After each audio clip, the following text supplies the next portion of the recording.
This is Dr. Charles Parker, and you're listening to Core Brain Journal. It's a place where I connect both fresh discoveries and interesting different perspectives from advanced mind science with the realities of real people and everyday life down on Main Street. Well, welcome aboard, folks. Dr. Charles Parker here one more day in time. We have a really interesting situation going on because we've had a number of individuals on talking about mold and toxins, and Dr. Shaw was on. We had another person come join us from, and she's actually pre-recorded. She's coming up later. We've been talking about mold and toxins. Today, we are going to be talking how mold and toxins affect brain function. And we have a return guest, Dr. Kurt Woeller. He has his own practice. We're going to talk more about that in a minute. But he is a consultant with Great Plains and is very experienced with how you can actually test for these things and get deep into them. And he's going to tell us even a little bit about what he's going to talk about in this Toxicity master course that he has planned. So, Kurt, thank you so much for joining us. Really appreciate it. Oh, it's my pleasure. Thanks for having me. So a couple words from our sponsors. First of all, as you know, folks, Core Brain Journal is sponsored by Direct Health Access Laboratory. They are international leaders in molecular testing for mind science details. With over 3 million studies, they provide deep experience with the usefulness of measuring, for example, methylation, cryptopyrrole, and copper challenges. Yes, very relevant, molecular and cellular physiology. They have innovative insights that improve treatment priorities through a global surface with, get this, a molecular focus. Connect your provider with a PDF on why and how these tests work for treatment failure at dhalab.com/core. Stay tuned for more details. Core Brain Journal is also sponsored by the nonprofit Barry Robinson Center teams in Norfolk, Virginia, where they provide fresh options to address the complexity of child and adolescent treatment failure, from behavioral imbalances to substance abuse, both nationally and internationally. Most interesting is their deep focus on data-driven biomedical advances. These folks are a residential care facility, and they are driven to do what we're going to be talking about, the kind of things we're talking about today. So they measure specifics on what to do with those treatment failures, even after multiple hospitalizations or extensive outpatient work. Review their innovative programs at barryrobinson.org/core. That's BARRY Robinson.org/core. More information coming later in the program. Now, let me introduce you folks to Dr. Woeller very briefly, because really most of it's going to be him talking to us about how he's involved in so many interesting things. I don't want to take too much time talking about him because he is really very highly credible guy. He's all over the internet. He's taught physicians really all over the country, and he's known for his experience with a variety of issues, including autism, which we're going to touch on in just a moment. So he's been a biomedical autism specialist since 1998 and was an original Defeat Autism Now Dan referral physician. Years of experience in researching and implementing biomedical interventions for individuals with autism. His extensive network of educational websites, books, webinars provide parents of individuals on the autism spectrum, as well as physicians and other healthcare providers treat autism, access to an abundance of important information regarding biomedical intervention. This is what we're going to be talking about today. So you can subscribe to his biomedical autism website at autismactionplan.com. And we're going to have a lot more links for Dr. Woeller right here in the notes that we're going to be hitting on today. The topic to start today, and one of the reasons we're so excited to have him on, is he is going to take us down this path that not many people have been on. It's relevant to autism, which we'll talk about in just a moment, but it's relevant for treatment failure of all kinds of people on multiple levels. It doesn't have to be an autistic child to really understand the relevance and the important need for improved awareness regarding detoxification, and how we can really understand how these different molds and toxins can really affect brain function. So with that, that's a brief introduction. You've done so much, Kurt. We're so happy to have you here. Tell us how you happen to, we talked last time about Candida and autism a little bit. Now we're in a different wrinkle. If you could tell us how you went down this particular additional path? How did you have to go that way? Well, with regards to autism, I mean, it's always an evolving science. I've been involved now for over 2 decades, and we know a lot, but there's always a lot more to learn. And one of the things we've learned over the past few years is how environmental chemical toxins adversely affect these individuals. And there's a tremendous amount of research out there, because where these chemicals tend to affect these kids is it compromises brain function and nervous system function, particularly with regards to many of the neurochemical imbalances that can lead to language problems and eye contact and behavioral issues, et cetera. And so there's a lot of information that's come forth. And what I've seen in my practice is that when you analyze for these toxins and then implement successful detox programs, many of these kids, and teenagers and adults, improve in their overall condition. I've actually had some kids who've recovered, essentially lost their diagnosis through the detoxification process. So one of the chemicals, and this might be something for you, Chuck, to think about too, is with some of your adult patients you've worked with, which I thought was quite interesting, is organophosphate. There's a tremendous amount of different types of organophosphate pesticides.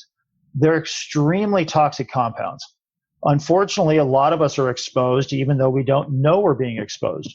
Getting it through food, people spraying things on their lawn that you're exposed to. And it turns out that organophosphates interfere with certain enzyme systems in the brain that affect acetylcholine. And what it's been shown to do, and this is problematic for the autistic kids, but it's certainly problematic for other people too, is it messes with things like dopamine and serotonin and norepinephrine. And so there's just a lot out there that people don't understand, and a lot of connections that can be made when you start digging a little bit deeper into some of the causes and contributing factors to autism. So that has really been the thrust of what I've been involved with now for the past couple of years.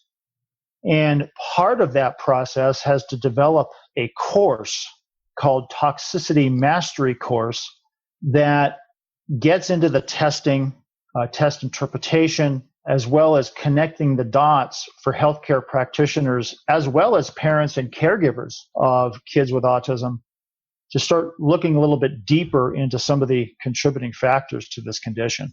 Well, just a quick thing, real quickly, Kurt, is the word acetylcholine, for our listeners. Many of you don't know that acetylcholine is directly related to memory. And so when Dr. Woeller was talking about the variety of implications regarding the testing, awareness of the testing, is so many people we see have memory problems, premature memory problems, and go completely undiagnosed. It's like, oh, hey, they got Alzheimer's.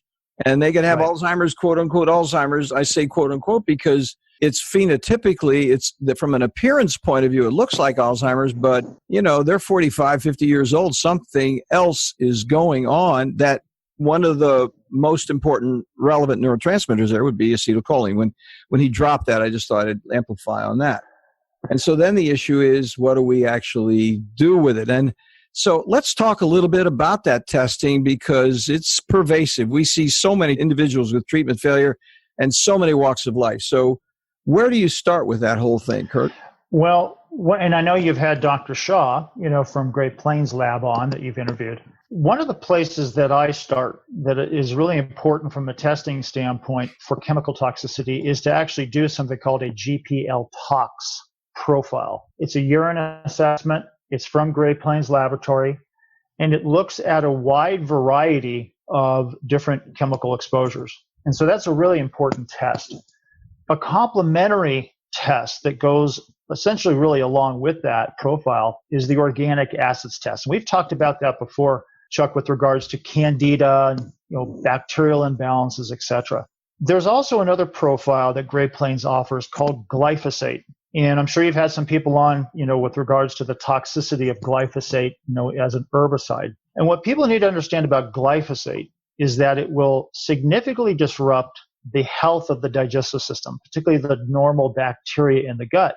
And what ends up happening is when the bacteria in the digestive systems are imbalanced, there's an increased potential for opportunistic and pathogenic bacteria like Clostridia bacteria. And the toxins that are produced have huge impacts, not only in autism, but adults with Alzheimer's and other chronic health problems too, mental health disorders as well. So The GPL tox test, the glyphosate test, and the organic acids test are must-have assessments to really understand what is going on deeper in people's body. Sorry, I got excited and interrupt you, Kurt. I apologize because I started thinking about this because I wanted to point a clarification real quickly there as you were going through it. So when you were talking about the toxins, and this is something I don't know, I'm looking to hear you weigh in on.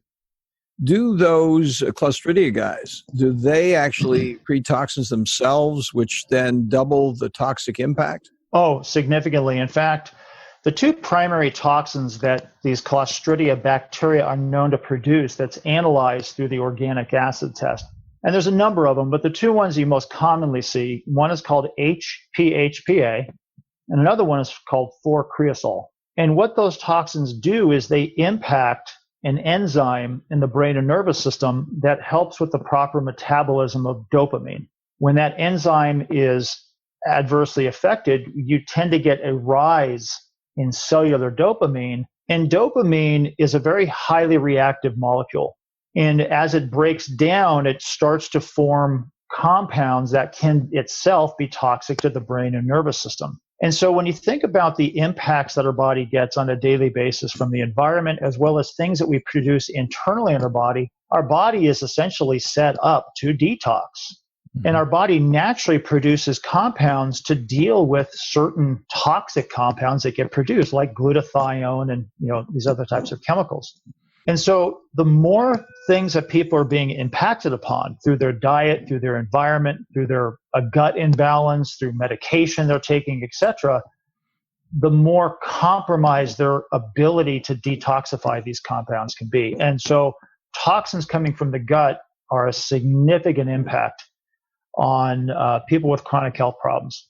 So that's very interesting. So what Dr. Woeller is saying, folks, is you not only have the impact of the toxic materials coming in that you would, if you did a GPL tox, you would see what those toxic elements are, but then there are downstream additional toxic elements that directly affect neurotransmitters. And dopamine is one of our friends here, because how do we move our entire society forward if we're not having good executive function? And if you have too much dopamine, you don't have good executive function. If you have too little dopamine, you don't have good executive function. And of course, these people are going to be identified as cognitively impaired, whether they're memory impaired per se, or whether they can't manage their affect or they can't manage their impulsivity and their behaviors. The downstream effect is pervasive when all of these systems are compromised, which is what Dr. Woeller is talking about. So Kurt, how does this actually impact an individual how do you do, I'm trying to ask this question more from a routine point of view, because I think this is so pervasive. Where does a person start? That's really what I'm trying to ask you. What would you say to our listeners who's like, hey, I want my doctor to do this. How can I get into this? Where should I go? What should I do? Well, those tests I just mentioned, the organic acids test, the GPL tox profile, and the glyphosate test are all available from Great Plains Laboratory. So any doctor can set up an account with Great Plains Lab and have those tests ordered for their patient. So they can contact Great Plains Lab directly. We actually have a website called labtestsplus.com. And those tests are available through labtestsplus.com for really anybody to purchase. So what happens when people order those labs through Lab Test Plus, and we have other labs on there as well, the results come back to us, and then we do a written interpretation of the pertinent findings on those labs and provide some different types of, what I call action step suggestions based on the findings. So there's a couple ways people can access it. They can do it through that site, or they can go directly to their healthcare practitioner.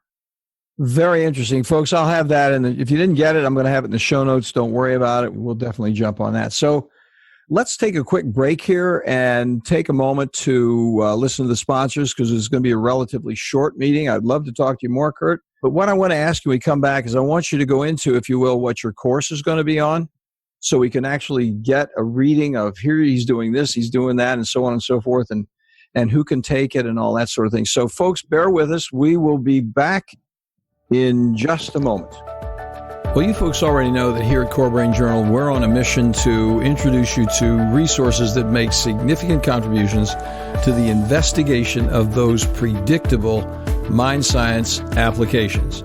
Our colleagues at DHA Lab Group provide a real difference with treatment options for people at every level, from first awareness of mind problems to those frustrating times when even well-informed treatment becomes surprisingly unpredictable. For my entire professional life, from psychoanalysis to brain scans, I've searched for, yes, improved predictability. The good news for all of us, from professionals to patients, remarkably effective research offers useful, cost-effective, organic options far beyond guesswork with psychiatric medications alone. DHA lab tests measure unbalanced biomedical details through easily available testing, now available globally for a variety of molecular answers from, for example, methylation, copper, and cryptopyrrole challenges. Check in for more details at dhalab.com core. That's dhalab.com/core. Well, Kurt, I can't tell you how interesting this is to me. I mean, every time I talk with somebody about it, I learn a little bit more, and I can't tell you how much I appreciate it. And what I think is really extremely encouraging and hopeful about the course that you're going to have, the Toxicity Master Course, because if you have a course, it doesn't matter what station you are in life. You could be a professional that needs to get this because you know you need to add it. You can be a psychiatrist who's saying, okay, I'm going to go ahead and, if you will, leave the fold a little bit and deal with reality. and it can be a parent who's out in Oshkosh who's like, what do I do? I mean, I don't have anybody I can talk to. And Kurt, you and I both know we see plenty of people in Oshkosh, metaphorically speaking, right, Possum Hollow, who have nobody to even talk to regarding whatever they want to do. So let's take a moment, folks, to have Dr. Woeller talk to us about exactly what this course consists of, please. The Toxicity Mastery course is 9 modules. It's a very in-depth course, and it goes through those tests I just mentioned, very in-depth. We talk about different types of chemicals, how it impacts the body. We talk about glyphosate, how it impacts the gut.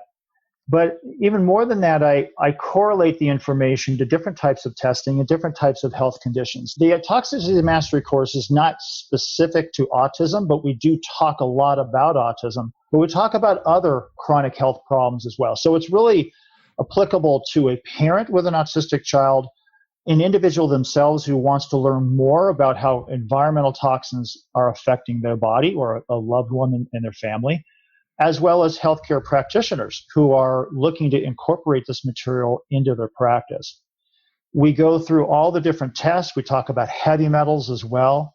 We talk a lot about sauna detoxification, supplements, antioxidant therapy, heavy metal detoxification program.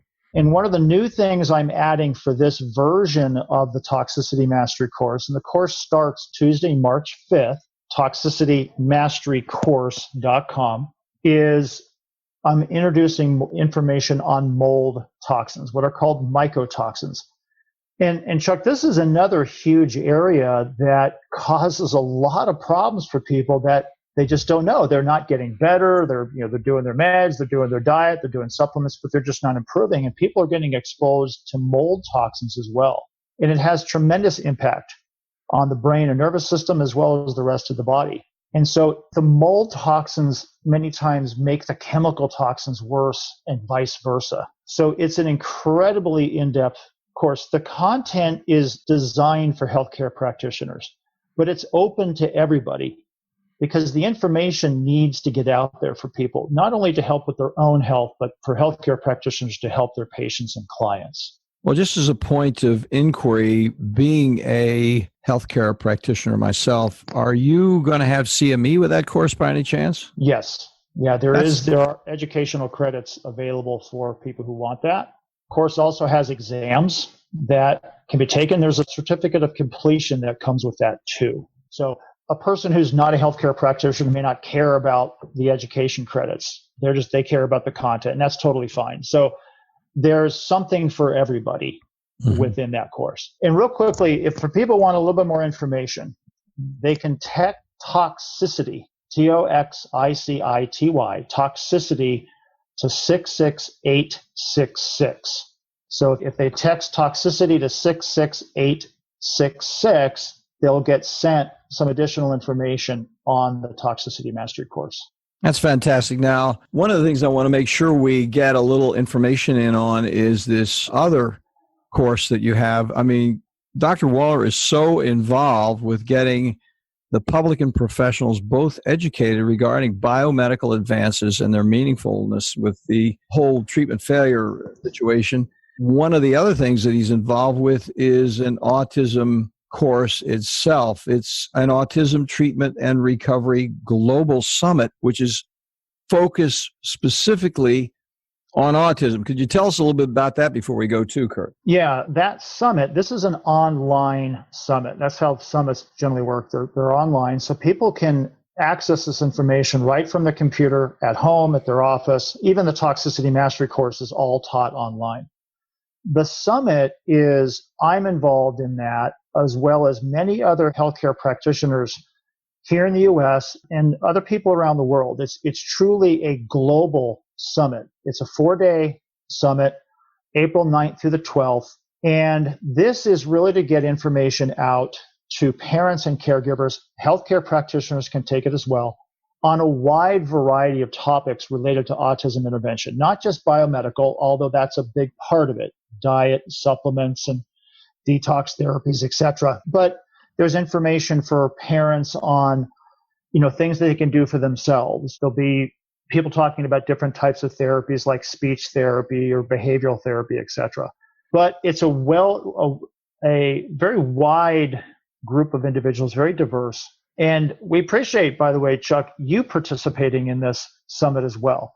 One of the reasons I asked you to be part of that summit is, as a biomedical specialist for years, I'm deeply involved in dietary intervention and lab testing and supplement intervention. But it's also important for parents to understand that medications can also play an important role and can, in some cases, significantly help a child who's struggling with anxiety or ADHD or aggressive behavior. And so your input and your experience is going to be incredibly valuable for people out there as well. Thank you so much for inviting me. I really look forward to it, to tell you the truth. It's going to be a privilege to be there because I know the people that you have on board, and it's going to be a really interesting community where individuals really coalesce their various informations in the complexity of autism and really deal with it in a constructive, really proactive way instead of not knowing and not thinking. So thank you for having me on board. I appreciate that. So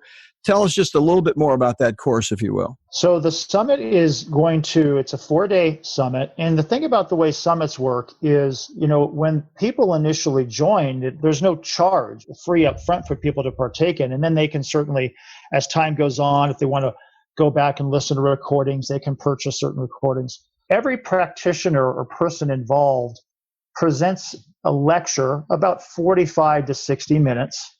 So I'm going to give a couple lectures on an overview of autism and nutritional support. Other practitioners will talk about things related to diet or digestive health, or you're going to talk about medications. So it's going to cover a wide variety of topics. We'll have some parents on there who can provide information from a parent perspective. What's some of the challenges that they have faced? Parents who actually have kids who have recovered, what did they do? What was successful? What would they do different if they restarted the process? So I'm really excited about it. These summits are a great way to disseminate information from a wide variety of specialists. And so for any parent out there who feels alone, they don't have support, or they're trying to get as much information as they can, that summit, I believe, is going to be a tremendous opportunity for them to get a wide variety of information to help their child.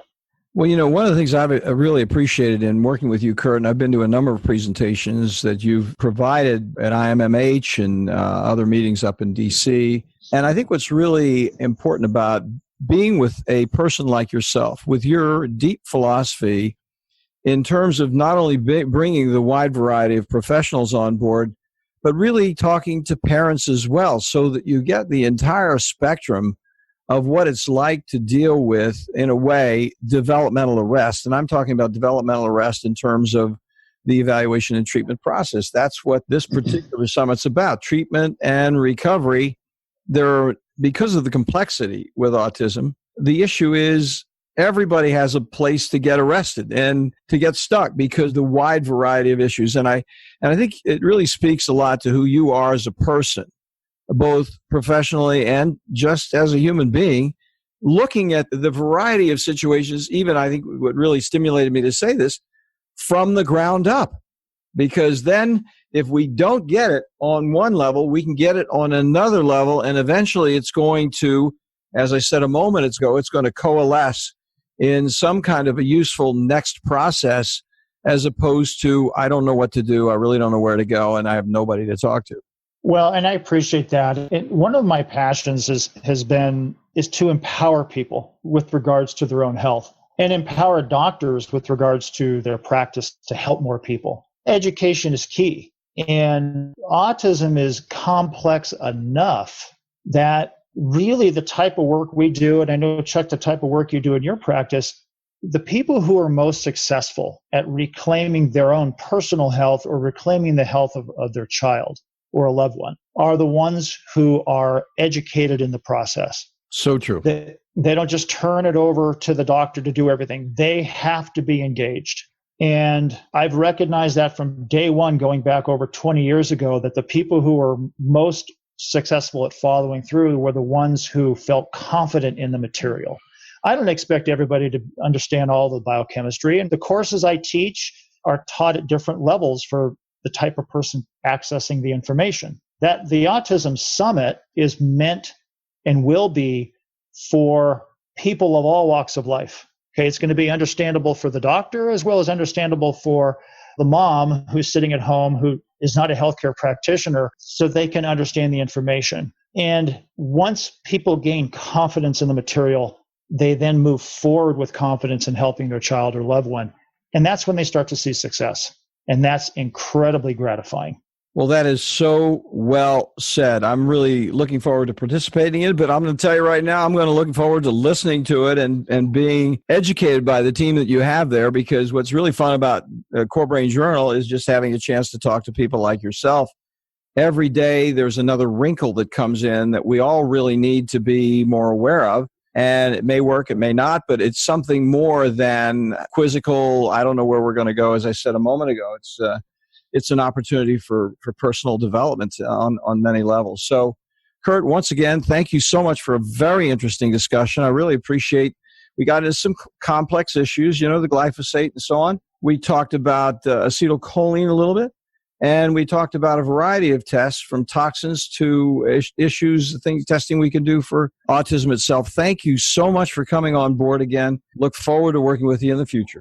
Thanks so much. Thanks for having me. Appreciate it. You have a good one, Kurt. You too. Thanks for listening to Core Brain Journal. We're working every day behind the scenes to bring you reports that connect research benches with those street trenches.